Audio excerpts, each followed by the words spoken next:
नया और बड़ा खतरा बेहद नजदीक है। कोरोना महामारी का कहर अभी थमा नहीं है कि एक और संकट खड़ा हो गया है। कोरोना से उबरने के बाद कई मरीजों में एवेस्कुलर नेक्रोसिस यानी बोन डेथ के मामले देखने को मिले हैं। ये एक ऐसी बीमारी है जिसमें हड्डियां गल जाती हैं। इस तरह के मरीजों के सामने आने के बाद डॉक्टरों की चिंता बढ़ गई है। डॉक्टरों को कहना है कि एवेस्कुलर नेक्रोसिस के केस आने वाले दिनों में और बढ़ सकते हैं। कोरोना की दूसरी लहर में देश को ब्लैक फंगस यानी कि म्यूकोरमाइकोसिस से ऐसा झटका लगा जिसका खौफ अभी तक जहन में बरकरार है।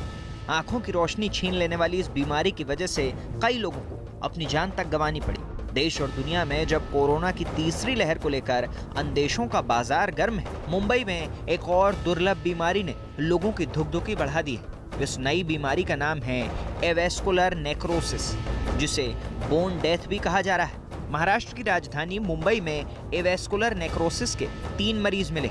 इस बीमारी में हड्डियां गलने लगती हैं। ब्लैक फंगस की तरह ही इस बीमारी की वजह भी स्टेरॉइड्स के इस्तेमाल को माना जा रहा है। It is a vascular necrosis femoral head because of the lot of steroid is used in the treatment of the COVID treatment. So it is not immediate effect. It may take maybe 3 months, 6 months, or up to 1 year to show the effect of steroid on the joints. Doctor मान रहे हैं कि steroids के इस्तेमाल की वजह से ही ये बीमारी हुई है, लेकिन अब संकट ये है कि कोरोना के इलाज के लिए जिन मरीजों को स्टेरॉइड्स की जरूरत है उसका क्या किया जाए। मुंबई के हिंदुजा अस्पताल में 3 डॉक्टरों में ये बीमारी मिली। तीनों ही 40 साल से कम उम्र के हैं और ये कोरोना से उबर चुके थे। शुरुआती लक्षण मिलते ही इन्हें एवेस्कुलर नेक्रोसिस होने का शक हुआ और ये इलाज के लिए अस्पताल पहुंच गए। एवेस्कुलर नेक्रोसिस ऐसी बीमारी है जो खून के बहाव में कमी के कारण होती है। हड्डियों के टिश्यू तक खून का बहाव नहीं हो पाने की वजह से हड्डियों के टिश्यू मर जाते हैं। इसे आसान भाषा में समझें तो खून की कमी के कारण हमारे शरीर की हड्डियां गलने लगती हैं और कमजोर पड़ जाती हैं। शुरुआत में मरीज को गंभीर दर्द उठ सकता है।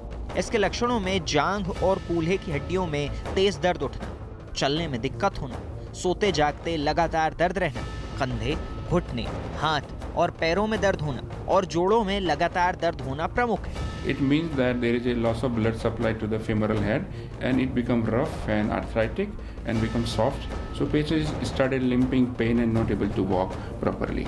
कोरोना के जिन मरीजों को स्टेरॉइड्स लेने की नौबत आई, उन्हें इस तरह के लक्षण दिखने पर फौरन MRI कराकर डॉक्टर से सलाह लेने की जरूरत बताई जा रही है। शुरुआत में ही अगर बीमारी पकड़ में आ जाए तो इसका इलाज आसान है, लेकिन देर होने पर ऑपरेशन तक की नौबत आ सकती है। जो भी सीरियस कोविड के मरीज भर्ती होते हैं उसमें हम लोग ब्लड थिनर ज़रूर देते हैं, क्योंकि वो काफ़ी दिन लेटे रहते हैं तो क्लॉट बनने की चांसेस होती है। ये वैस्कुलर नेक्रोसिस होने की चांसेस होती है, तो आर्टरी ब्लॉक होने की चांसेस होती है, इसलिए हम लोग ब्लड थिनर ज़रूर देते हैं। फिलहाल एवेस्कुलर नेक्रोसिस को हाई डोज स्टेरॉइड से जोड़कर देखा जा रहा है। स्टेरॉइड से कोरोना की वजह से होने वाली सूजन तो कम हो जाती है, लेकिन इसकी वजह से खून का प्रवाह रुक जाता है। स्टेरॉइड की वजह से ब्लैक फंगस के बाद इस नई आफत ने मुसीबत बढ़ा दी है।